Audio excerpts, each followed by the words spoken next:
محترم بزرگ و عزیز دوستو، حضور اکرم صلی اللہ علیہ وسلم کے تجارتی اسفار کے سلسلے میں دو جمعہ آپ حضرات کے سامنے کچھ باتیں عرض کی گئیں کہ رسول اللہ صلی اللہ علیہ وسلم نے تجارت کی غرض سے جو سفر آپ نے فرمائے تھے ان کی تفصیلات آپ حضرات کے سامنے عرض کی گئی۔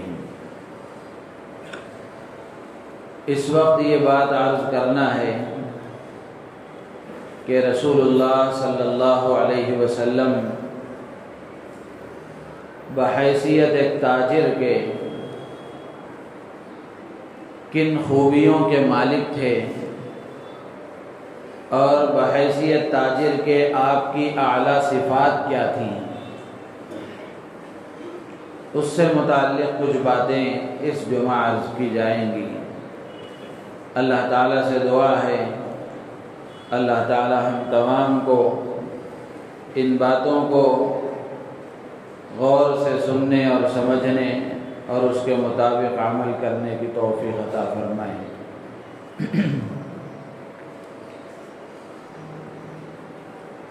انسان کی سیرت اور انسان کے اخلاق کا صحیح اندازہ اسی وقت ہوتا ہے جب اس کے ساتھ معاملہ کیا جائے، لین دین کیا جائے۔ آپسی سلوک کی وجہ سے، آپسی معاملے کی وجہ سے اور آپسی لین دین کے ذریعے سے انسان کی حقیقت کھل کر سامنے آتی ہے اور انسان کے اخلاق کا پتہ چلتا ہے کہ انسان کن اخلاق کا حامل ہے۔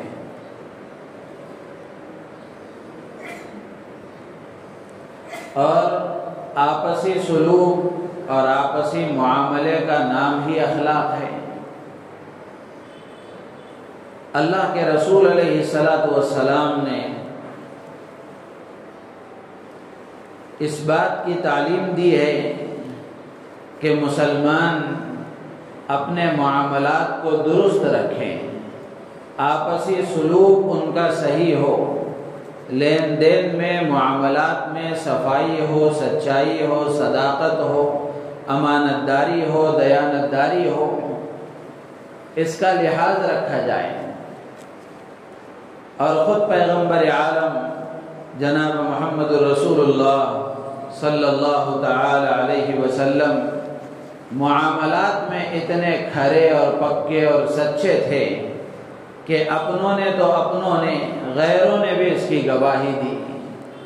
اسلام سے پہلے جو لوگ آپ کے ساتھ کاروبار میں شریک تھے، زمانے جاہلیت میں جو آپ کے بزنس پارٹنر تھے، انہوں نے آپ علیہ السلام کی صداقت کا اعتراف کیا، آپ کی سچائی کا اقرار کیا کہ آپ معاملات میں بڑے پکے، معاملات میں بڑے کھرے تھے، آپ کا معاملہ، آپ کا لین دین بڑا صحیح تھا۔ اللہ کے نبی علیہ السلام نے اپنے احادیث کے ذریعے، اقوال کے ذریعے امت مسلمہ کو اور قیامت تک آنے والے انسانوں کو اس کی تعلیم دی اور اپنے عمل کے ذریعے سے بھی بتایا کہ ایک مسلمان کو معاملات میں کیسا کھرا اور پاک و صاف ہونا چاہیے۔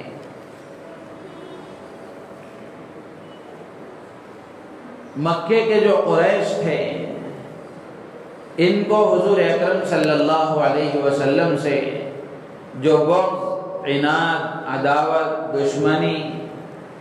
جو کچھ بھی تھا وہ سب کے سامنے ہے، سب جانتے ہیں، اس کو بیان کرنے کی ضرورت نہیں ہے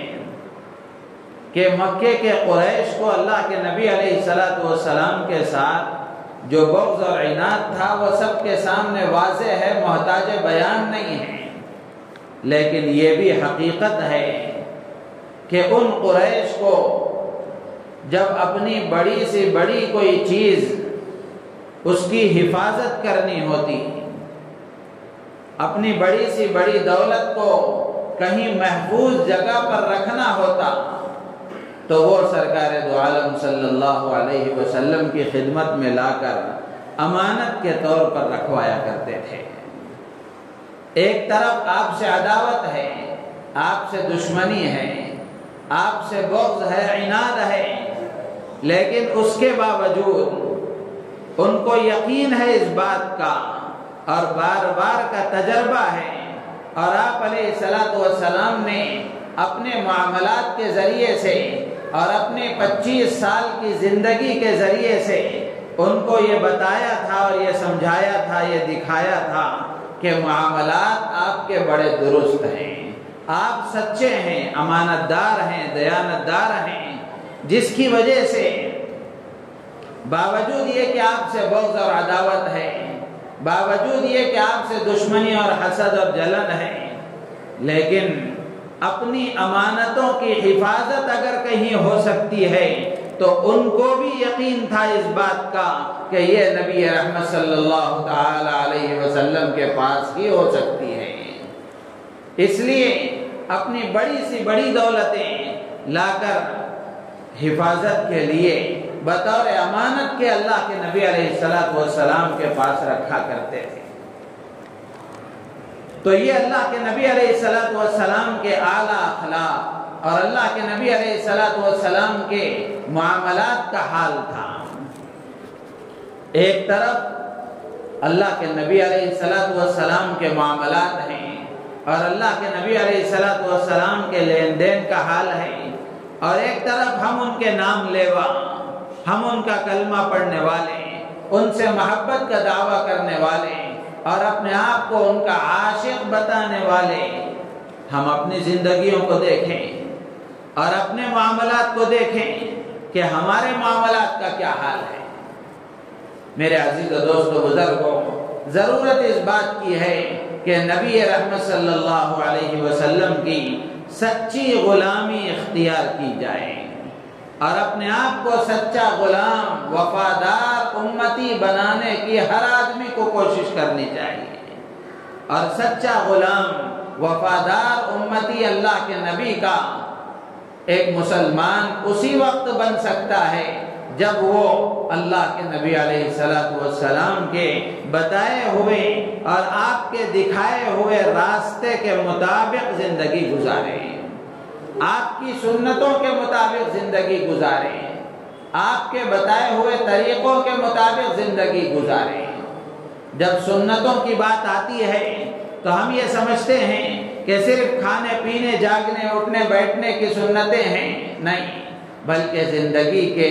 ہر موقع کی سنتیں اللہ کے نبی علیہ السلام نے بیان فرمائی۔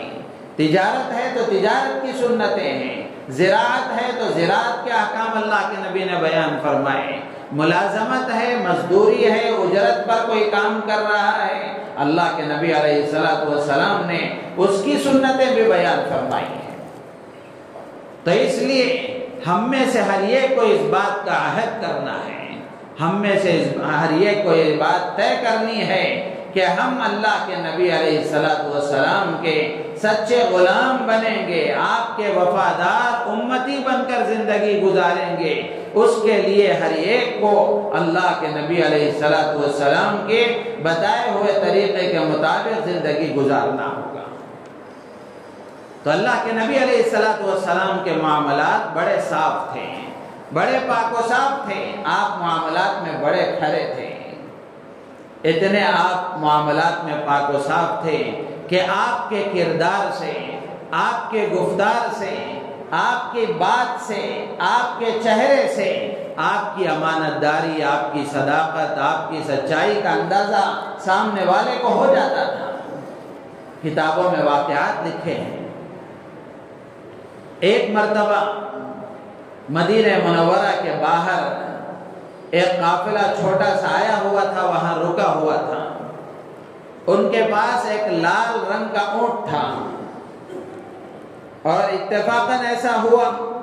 کہ اللہ کے نبی علیہ الصلوۃ والسلام کا بھی وہاں سے گزر ہوا۔ آپ علیہ الصلوۃ والسلام نے دیکھا کہ ان کے پاس سرخ لال اونٹ ہے، آپ نے ان سے قیمت معلوم کی کہ اس کی کیا قیمت ہے، کتنے میں اس کو بیچو گے، میں خریدنا چاہتا ہوں تو اس کو کتنے میں دو گے؟ اللہ کے نبی علیہ السلام نے قیمت پوچھی تو انہوں نے قیمت بتائی، اور اللہ کے نبی علیہ السلام نے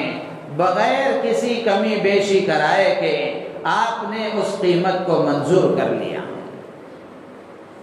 بعض لوگوں کا مزاج ہوتا ہے کہ جب وہ بازار جاتے ہیں کوئی سی بھی چیز چھوٹی ہو کہ بڑی ہو وہ خریدیں، ان کا مزاج ہوتا ہے کہ ضرور اس میں کچھ نہ کچھ کم کرانا ہے، ضرور اس میں کچھ نہ کچھ کمی کر کے ہی خریدنا ہے۔ اللہ کے نبی علیہ السلام نے ان قافلے والوں سے جب قیمت پوچھی اور انہوں نے قیمت بتائی، آپ نے کمی بیشی کرائے بغیر اس کو قبول فرما لیا، اور آپ اس اونٹ کی مہار کو پکڑ کر، نکیل کو پکڑ کر آپ مکے کی طرف چل دیے۔ اللہ کے نبی علیہ السلام مدینے کی طرف جانے لگے، مدینے کی طرف چل دیے۔ جب آپ مدینے کی طرف جانے لگے تو قافلے والوں کو اندازہ ہوا، قافلے والے یہ سوچنے لگے اور یہ سمجھنے لگے کہ ہم نے اپنے جانور کو ایک نامعلوم اور انجان شخص کے حوالے کر دیا، یعنی آپ نے قیمت ان سے پوچھی اور معلوم کی، اور پھر آپ نے یہ فرمایا کہ میں یہ قیمت مدینہ جانے کے بعد میں وہاں جا کر رات میں یہ قیمت تمہیں پہنچاؤں گا۔ چنانچہ اونٹ لے کر جب آپ جانے لگے تو قافلے والوں کو یہ محسوس ہوا، قافلے والوں کا یہ احساس تھا کہ ہم نے اپنا جانور ایک انجان اور ایک نامعلوم آدمی کے حوالے کر دیا۔ اس قافلے کے ساتھ ایک خاتون تھی، ایک عورت تھی۔ اس خاتون نے قافلے والوں سے کہا کہ تم مطمئن رہو، میں نے آج تک ایسا روشن چہرہ کبھی نہیں دیکھا۔ تم مطمئن رہو کہ آج تک میں نے ایسا روشن چہرہ کبھی نہیں دیکھا، یعنی وہ خاتون قافلے والوں کو یہ اطمینان دلا رہی تھی کہ تم مطمئن رہو، ایسے روشن چہرے والے انسان سے دھوکے کا اندیشہ نہیں ہے، یہ دھوکہ نہیں کرے گا۔ چنانچہ اللہ کے نبی علیہ السلام مدینہ پہنچے، اور مدینہ پہنچنے کے بعد رات میں اللہ کے نبی علیہ السلام نے اس اونٹ کی قیمت اور اس کے ساتھ اللہ کے نبی علیہ السلام نے اتنی ہی کھجوریں ایکسٹرا اضافے کے طور پر، انعام اور احسان کے طور پر آپ نے وہ قیمت بھی بھجوائی، اور اس کے ساتھ ساتھ اتنی ہی کھجوریں بھی بھجوائی۔ اور آگے بڑھ کر سیرت نگاروں نے لکھا ہے کہ اللہ کے نبی علیہ السلام نے قافلے والوں کے لیے رات کا کھانا بھی بھجوایا۔ میرے عزیز و دوست بزرگوں، اللہ کے نبی علیہ السلام کے کردار کا اور آپ کی سچائی اور امانت داری کا اندازہ آپ کی گفتار سے، آپ کے چہرے سے، آپ کی ذات کو دیکھنے سے اندازہ ہو جاتا تھا۔ ایک نبی کا یہ اسوہ، یہ نمونہ ہے، اور ایک آج کے ماحول میں مسلمانوں کا بنایا ہوا بازار کا ماحول ہے کہ اگر مسلمان کے سلسلے میں لوگوں کا کیا تاثر ہے کہ مسلمان سے معاملہ کیا جائے گا تو کیا ہوگا، اور مسلمان سے معاملہ کرنے کے لیے لوگ کتنا کتراتے ہیں۔ ایک ہمارا یہ بنایا ہوا ماحول ہے، اور ایک نبی رحمت صلی اللہ تعالی علیہ وسلم کا نمونہ ہمارے سامنے ہے۔ ہم ان کے نام لیوا، ہم ان کے امتی کہلانے والے، ہماری ذمہ داری بنتی ہے کہ ہم اپنے بزنس کے کیریکٹر کو درست کریں، اپنے تجارتی معاملات کو درست کریں، اپنے لین دین کو درست کریں، تاکہ دنیا کو پتہ چلے کہ مسلمان دھوکے باز نہیں ہو سکتا، مسلمان فراڈ کرنے والا نہیں ہو سکتا۔ اور دنیا کو صحابہ نے یہ دکھایا تھا، دنیا نے یہ تسلیم کیا تھا۔ تو اللہ کے نبی علیہ السلام کی تجارت کا ایک اہم وصف اور ایک اہم صفت یہ کہ اللہ کے نبی علیہ السلام اپنے معاملات میں سچے تھے، کھرے تھے۔ آپ نے جو بات کہی اس کو پورا کر کے دکھایا، اپنی بات میں اپنے عمل میں آپ سچے تھے۔ اسی طرح ایک واقعہ لکھا ہے کہ ایک غزوے میں اللہ کے نبی علیہ السلام نے دیکھا کہ غالباً حضرت جابر بن عبداللہ رضی اللہ تعالی عنہ ہے، وہ جس اونٹ پر سوار تھے وہ انتہائی سست رفتار تھا، تیز نہیں چلتا تھا، اور سفر کی وجہ سے، تھکان کی وجہ سے اور زیادہ سست ہو گیا تھا۔ اللہ کے نبی علیہ السلام نے جب اس کو دیکھا تو حضرت جابر سے فرمایا کہ کیا تم یہ اونٹ مجھے دو گے، میں خرید لوں گا۔ اور پھر اللہ کے نبی علیہ السلام نے وہ اونٹ ان سے خرید لیا، قیمت معلوم کی، اور آپ نے وہ قیمت بھی ان کو دے دی، اور اس کے ساتھ ساتھ احسان اور انعام کے طور پر اللہ کے نبی علیہ السلام نے ان کا اونٹ دوبارہ انہی کو عطا فرما دیا کہ یہ اونٹ بھی تم رکھو اور اس کی قیمت بھی تم رکھو۔ اسی طریقے سے لکھا ہے کتابوں میں کہ اللہ کے نبی علیہ السلام نے کسی سے عاریتاً تھوڑی دیر کے لیے کوئی چیز لی تھی، ایک اونٹ آپ نے عاریتاً لیا تھا، اب جب اس کو واپس کرنے کا موقع آیا اللہ کے نبی علیہ السلام نے اس اونٹ سے بہتر اونٹ واپس فرمایا۔ یہ آپ کا معمول تھا کہ جب آپ عاریتاً کوئی چیز لیتے اس سے اچھی اور بہتر چیز واپس فرمایا کرتے تھے، اور عاریتاً لی ہوئی چیز گم ہو جاتی تو اللہ کے نبی علیہ السلام اس کی قیمت ادا فرمایا کرتے تھے۔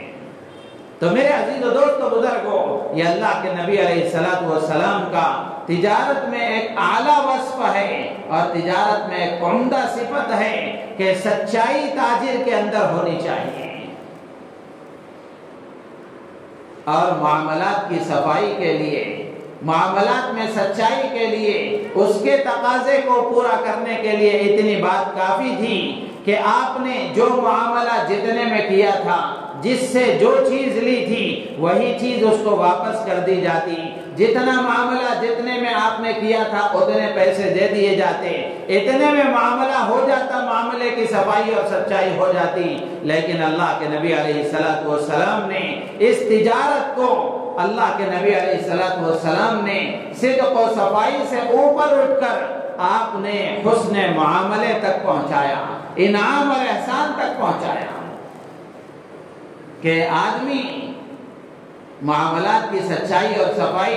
یہ ایک عام انسان بھی کر سکتا ہے، لیکن ایمان کمال اخلاق کا تقاضا کرتا ہے، اور کمال اخلاق کا تقاضا یہ ہے کہ آدمی انعام اور احسان کے ساتھ معاملہ کرے، اور اللہ کے نبی علیہ السلام نے یہ کر کے دکھایا۔ آپ کے تجارت اور آپ کے تجارتی اوصاف میں سے ایک بلند صفت سچائی ہے، اور اسی طرح دوسری صفت علماء نے لکھی ہے کہ اللہ کے نبی علیہ السلام معاملات میں اپنے وعدے کے پکے تھے، اپنے وعدے کے پکے تھے، آپ نے جو وعدہ فرمایا اس کو پورا کر کے دکھایا۔ اسی واقعے میں جو میں نے آپ کے سامنے ابھی عرض کیا کہ مدینے سے باہر جو قافلہ آیا ہوا تھا، آپ اس سے اونٹ لے کر کے آئے تھے، آپ نے یہ وعدہ کیا تھا کہ رات تک میں قیمت پہنچا دوں گا۔ آپ علیہ السلام نے اپنے وعدے کو پورا کر کے دکھایا۔ لیکن میرے عزیز و دوست و بزرگوں، آج کا معاملہ کچھ اور ہے۔ آج مسلمانوں کے کاروبار کے اعتبار سے وعدے کو پورا کرنے کا جو معاملہ ہے وہ انتہائی بدترین شکل والا ہے۔ لینے کا تو حق ہے اور لینے کا معاملہ تو صحیح ہے، لیکن دینے کی جب بات آتی ہے تو آدمی بھول جاتا ہے کہ میں نے وعدہ کیا تھا، میں نے فلاں تاریخ کا وعدہ کیا تھا، میں نے فلاں دن کا وعدہ کیا تھا، لیکن آدمی کو یہ خیال نہیں ہے کہ مجھے اپنے وعدے کو پورا کرنا ہے۔ وقت پر وقت گزرتا جاتا ہے، تاریخ پر تاریخ گزرتی جاتی ہے، آدمی مایوس ہو جاتا ہے۔ اللہ کے نبی علیہ السلام وعدے کے پکے تھے، اور آپ علیہ السلام نے یہ پیغام دیا قیامت تک آنے والے انسانوں کو اور تاجروں کو، تجارت کرنے والوں کو، بزنس مینوں کو کہ اپنے کاروبار میں وعدے کو وفا کرنا سیکھو، وعدے کو پورا کرنا سیکھو، جو بات زبان سے تم نے کہہ دی اس بات کو پورا کرنے والے بنو، اور اللہ کے نبی علیہ السلام نے اپنے عمل سے یہ کر کے دکھایا ہے۔ اسی طرح آپ کے تجارتی اوصاف، آپ کے تجارتی اخلاق میں سے ایک عمدہ وصف یہ ہے کہ اللہ کے نبی علیہ السلام اپنے معاملات کی وجہ سے سخاوت کیا کرتے تھے۔ ایک تاجر کو سخی ہونا چاہیے، مال کی محبت اور اس کو حاصل کرنے کی خواہش یہ انسان کی فطرت میں ہے۔ اس کے لیے آدمی کوشش کرتا ہے، محنت اور مشقت کرتا ہے، ہر طرح کی مصیبت کو اور ہر طرح کی مشقتوں کو برداشت کرتا ہے، لیکن یہی مال کی محبت جب آدمی کے اندر حرص اور لالچ کے طور پر آ جاتی ہے تو پھر وہ انسان مال و دولت کا ایسا پجاری بن جاتا ہے کہ اس کو صرف اپنی ذات نظر آتی ہے، دوسرے کے لیے وہ ایک دانہ خرچ کرنے کو تیار نہیں ہوتا، وہ ذاتی مفاد اور ذاتی منفعت تک محدود ہو جاتا ہے۔ اسلام اس سوچ کی طرف مذمت کرتا ہے۔ اسلام تعلیم دیتا ہے اس بات کی کہ اللہ نے کسی کو مال دیا ہے تو اس کے مال سے جہاں وہ فائدہ اٹھا رہا ہے اللہ کے ضرورت مند بندوں کو بھی اس سے فائدہ پہنچنا چاہیے۔ یہ ایمان کا تقاضا ہے، اسلام کا تقاضا ہے کہ جب ایمان کی تربیت آدمی کے اندر صحیح طریقے سے ہوتی ہے تو اس کے اندر سخاوت پیدا ہوتی ہے، دریا دلی پیدا ہوتی ہے، خرچ کرنے کا مزاج پیدا ہوتا ہے۔ مومن کبھی بخیل نہیں ہوتا، مومن کبھی بخیل نہیں ہوتا، اور اللہ کے نبی علیہ السلام نے حدیث میں صاف فرمایا کہ ایمان اور بخل، ایمان اور کنجوسی دونوں ایک جگہ جمع نہیں ہو سکتے ہیں۔ جو مومن ہوگا وہ سخی ہوگا، سخاوت کرنے والا ہوگا، اللہ کے بندوں پر اپنا مال لٹانے والا ہوگا۔ اللہ کے نبی علیہ السلام کی سخاوت کا یہ حال تھا کہ میرے عزیز و دوست و بزرگوں، آپ علیہ السلام کسی سائل کے سوال کو رد نہیں فرماتے تھے۔ کوئی بھی آپ کے سامنے آ کر سوال کرتا، آپ اس کے سوال کے جواب میں نہیں فرماتے تھے، بلکہ اگر آپ کے پاس موجود ہوتا تو دے دیتے تھے، اگر موجود نہ ہوتا تو دینے کا وعدہ کر کے اس کو روانہ کرتے تھے کہ جب میرے پاس آئے گا تو میں تمہیں ضرور دوں گا۔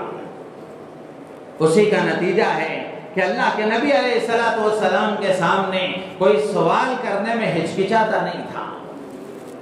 ذرا برابر بھی کسی کو تحمل نہیں ہوتا تھا۔ اگر کسی کو کوئی حاجت ہوتی وہ اللہ کے نبی علیہ السلام کے سامنے آ کر بغیر کسی جھجک کے پیش کرتے تھے۔ کتابوں میں ایک واقعہ لکھا ہے، ایک مرتبہ ایک شخص اللہ کے نبی علیہ السلام کی خدمت میں حاضر ہوئے، انہوں نے دیکھا کہ آپ علیہ السلام ایک اچھا اور عمدہ کپڑا زیبتن کیے ہوئے ہیں، پہنے ہوئے ہیں۔ اس آدمی کو وہ کپڑا پسند آ گیا،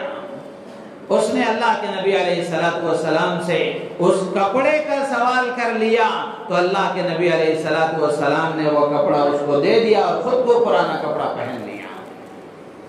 میرے عزیز و دوست و بزرگوں، اللہ کے نبی علیہ السلام انتہائی درجے کے سخی تھے۔ محدثین نے، سیرت نگاروں نے آپ کی سخاوت کو برسنے والے بادل سے تشبیہ دی ہے۔ برسنے والا بادل ہر جگہ برستا ہے، اور اس برسنے والے بادل سے جو بارش ہوتی ہے اس سے ہر آدمی فائدہ اٹھاتا ہے۔ اللہ کے نبی علیہ السلام کی سخاوت سے اپنوں نے بھی فائدہ اٹھایا، پرائوں نے بھی فائدہ اٹھایا۔ اور آپ علیہ السلام فرماتے تھے کہ اگر میرے پاس احد پہاڑ کے برابر بھی سونا ہوتا تو میں 3 دن میں اس کو مستحق لوگوں میں تقسیم کر دیتا۔ اور حد تو یہ ہے، کتابوں میں لکھا ہے کہ اللہ کے نبی علیہ السلام کی سخاوت کا بلند معیار یہاں تک تھا کہ آپ علیہ السلام اپنے پاس نہ ہوتا تو قرض لے کر دوسروں کی ضرورتوں کو پورا فرمایا کرتے تھے۔ اسی لیے آپ کے بارے میں لکھا ہے کہ آپ اکثر مقروض رہا کرتے تھے، لیکن مقروض رہنے کا مطلب یہ نہیں ہے کہ اللہ کے نبی علیہ السلام جن کا قرض ہوتا قرض دینے والوں کو ٹال مٹول کیا کرتے تھے، ایسا نہیں ہے، بلکہ سیرت لکھنے والوں نے لکھا ہے کہ اللہ کے نبی علیہ السلام نے کسی قرض دینے والے کے ساتھ آپ کا معاملہ کبھی ایسا نہیں ہوا کہ آپ نے اس کے قرض کو واپس نہ فرمایا ہو، یا آپ علیہ السلام نے اس کے قرض میں ٹال مٹول کی ہو، ایسا معاملہ نہیں ہوا کہ آپ علیہ السلام برابر قرض ادا فرمایا کرتے تھے۔ اور قرض دینے والے اپنی تہذیب کی کمی کی وجہ سے کبھی کبھار سخت الفاظ میں قرض کا تقاضا کرتے، آپ کے ساتھ بدتمیزی کا سلوک کرتے۔ اللہ کے نبی علیہ السلام اپنے بلند اخلاق کی وجہ سے اس کو برداشت فرما لیا کرتے تھے، لیکن آپ نے کبھی کسی کا قرض ادا کرنے میں ذرا برابر بھی کوتاہی نہیں کی ہے۔ کتابوں میں لکھا ہے ایک واقعہ کہ ایک شخص اللہ کے نبی علیہ السلام کی خدمت میں آیا اور اس نے آ کر بڑے سخت الفاظ میں آپ سے قرض کا مطالبہ کیا۔ صحابہ بیٹھے ہوئے تھے، یہ سچے عاشق رسول تھے، کب برداشت کر سکتے تھے؟ اللہ کے نبی علیہ السلام کے ساتھ جب اس نے سخت الفاظ میں مطالبہ کیا تو صحابہ نے اس کو ڈانٹا کہ تم جانتے بھی ہو کس سے بات کر رہے ہو، کس سے ہم کلام ہو، کس سے بات کر رہے ہو؟ یہ وقت کے پیغمبر ہیں اور اللہ کے محبوب اور برگزیدہ رسول ہیں، تم ان سے اس طرح کی بدتمیزی کرتے ہو۔ قربان جائیں نبی رحمت صلی اللہ علیہ وسلم پر کہ اللہ کے نبی علیہ السلام نے صحابہ کی طرف متوجہ ہو کر فرمایا کہ تمہیں اس آدمی کا ساتھ دینا چاہیے تھا، اس کو اس کا حق ہے کہ وہ اپنے قرض کا مطالبہ کرے۔ پھر اللہ کے نبی علیہ السلام نے فرمایا، صحابہ کو حکم دیا کہ اس کا قرض ادا کر دیا جائے، اور پھر آپ نے فرمایا کہ قرض سے کچھ بڑھ کر دیا جائے۔ تو یہ آپ علیہ السلام کا احسان کا سلوک تھا۔ تو میرے عزیز و دوست بزرگوں، آج ضرورت اس بات کی ہے کہ مسلمان تاجروں میں یہ صفات پیدا ہوں، معاملات میں سچائی آئے، صفائی آئے، امانت داری آئے، دیانت داری آئے، لڑائی جھگڑے سے اجتناب ہو، وعدے کو پورا کرنے کا مزاج پیدا ہو، اور سخاوت کا مزاج پیدا ہو۔ یہ تین صفتیں اللہ کے نبی علیہ السلام کی تجارت کے عمدہ اوصاف میں سے علماء نے لکھی ہیں۔ اور بھی صفتیں ہیں، آپ لڑائی جھگڑا نہیں کرتے تھے، شور شرابہ نہیں کرتے تھے معاملات میں، تو آپ کے معاملات بڑے پاک و صاف ہوتے تھے۔